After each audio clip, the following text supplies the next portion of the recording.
चिंचवड शहरामध्ये 13 ठिकाणी dry mist फाउंटनची system बसवण्यात आली आहे, पण त्याचं काही ऑथेंटिकेशन आहे का? कारण ती गाडी येते फिरते आणि विशिष्ट लेअर त्याच्यात क्लिअर होतं असं म्हणतात. दुसरा माझा प्रश्न हा आहे की याचं ऑथेंटिकेशन चेक केलंय का? आणि या ठिकाणी परिवहन मिनिस्टर पण या ठिकाणी बसलेत. मी त्यांना विनंती करणार आहे आणि प्रश्न विचारणार आहे की एसटी महामंडळ जे आहे ते संपूर्ण महाराष्ट्रात एसटी फिरतात, त्याही बसेस आपण येणाऱ्या काळात ईव्ही करणार आहोत का? की महामंडळाच्या बसेस अल्टरनेट फ्युएलवर याव्यात अशा प्रकारचा प्रयत्न परिवहन विभागाच्या माध्यमातून सुरू झालेला आहे.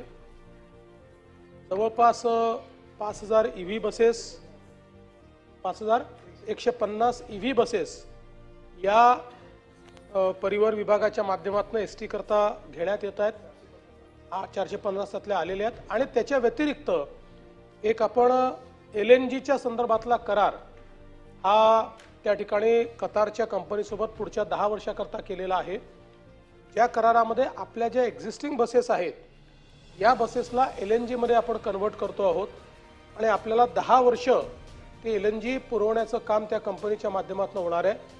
त्यामुळे ज्या एक्झिस्टिंग बसेस आहेत त्याचंही टप्प्याटप्प्याने कन्व्हर्शन हे क्लीन फ्युएलवर किंवा रिलेटिव्हली क्लीन फ्युएलवर म्हणजे LNGवर आपण करू.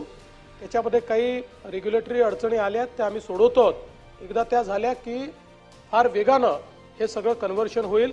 त्यामुळे पुढच्या काळामध्ये एसटी विभागाच्या देखील सगळ्या बसेस या नॉन कन्व्हेन्शनल फ्युएलवर कन्वर्ट करण्याचा राज्य सरकारचा मानस आहे.